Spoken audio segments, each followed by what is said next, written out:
Bonjour. Qui est Judas Iscariote?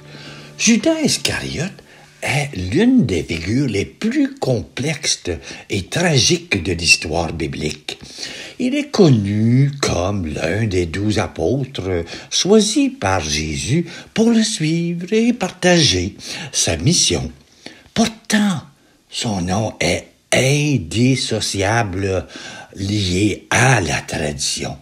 C'est lui qui, pour 30 pièces d'argent, a livré Jésus aux autorités religieuses, scellant ainsi son destin vers la crucifixion. Judas était un homme comme les autres, avec ses espoirs, ses doutes et ses failles. Certains pensent qu'il a agi par cupidité, d'autres qu'il a cru forcer la main de Jésus pour qu'il révèle sa puissance et établisse son royaume sur terre. Quelle que soit sa motivation, son acte a eu des conséquences irréversibles. Rongé par leur mort, il s'est ensuite suicidé, incapable de porter le poids de sa trahison. Judas incarne la fragilité humaine, les choix désespérés et les conséquences dévastatrices de l'égoïsme et de l'orgueil. Son histoire nous rappelle que même ceux qui sont proches de la lumière peuvent succomber aux ténèbres.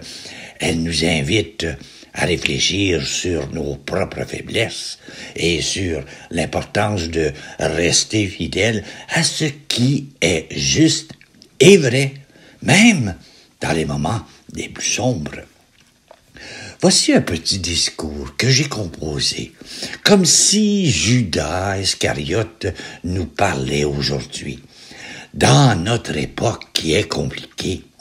Et voici. Bonjour, je m'appelle Judas Iscariote. Mon nom résonne à travers les siècles comme un symbole de trahison. un avertissement murmuré dans les recoins de l'histoire. Je suis celui qui a vendu Jésus pour 30 pièces d'argent. Celui, donc, le baiser a scellé le destin du Fils de l'homme. On me décrit souvent comme le traître, l'homme qui a livré son ami, son maître, à la mort. Mais aujourd'hui, je viens à vous non pour plaider ma cause, ni pour chercher une rédemption que je ne mérite peut-être pas. Je viens pour vous parler de notre monde, de vos choix et des ombres qui habitent chaque cœur humain. Car, oui, je suis Judas, mais je suis aussi un miroir dans lequel chacun de vous peut se regarder, non pour se juger, mais pour comprendre. J'étais un homme comme vous, avec des rêves, des espoirs et des failles. J'ai cru en Jésus, j'ai marché à ses côtés, j'ai partagé ses enseignements, mais j'ai aussi laissé la peur, l'ambition et la confusion prendre le dessus. J'ai cru que ma trahison servirait à un dessein plus grand, que je pourrais forcer la main de Dieu pour qu'il révèle sa puissance et son royaume.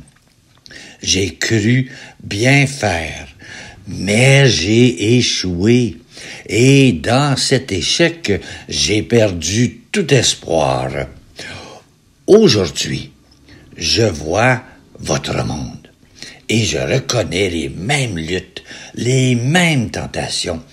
Notre société est un théâtre où se joue une tragédie semblable à la mienne. Vous trahissez chaque jour, non par malice, mais par faiblesse, par distraction ou par désespoir. Vous trahissez la terre, cette création divine, en la pillant pour le profit. Vous trahissez vos frères et sœurs et fermant les yeux sur les souffrances en choisissant l'indifférence plutôt que la compassion.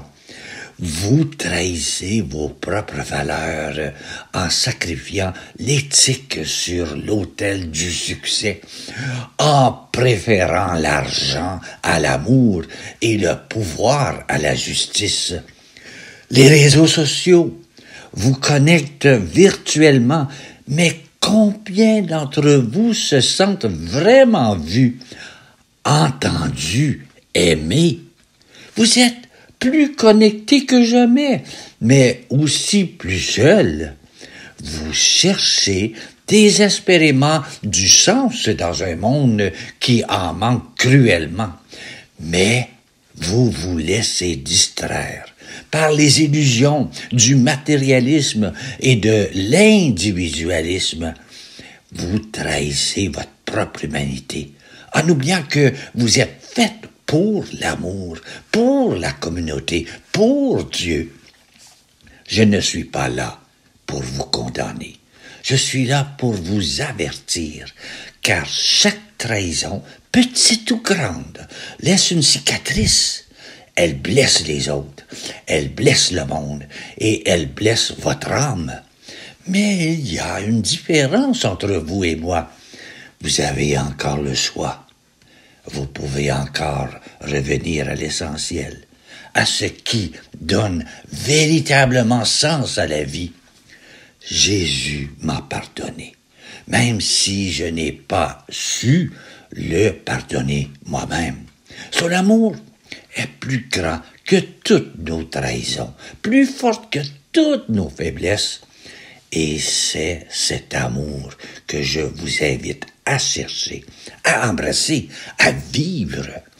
Ne laissez pas les illusions de ce monde vous éloigner de lui. Ne répétez pas mes erreurs. Et voilà. très difficile et dur à digérer, je crois. Je ne crois pas que j'ai exagéré.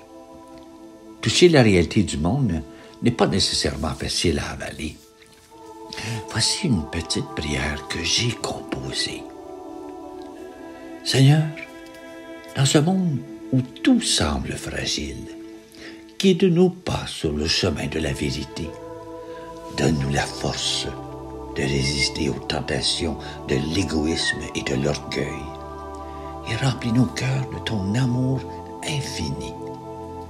Aide-nous à ne pas trahir ce que tu as placé de plus sacré en nous, ton image et ta lumière. Amen. Voilà, je te souhaite une belle journée.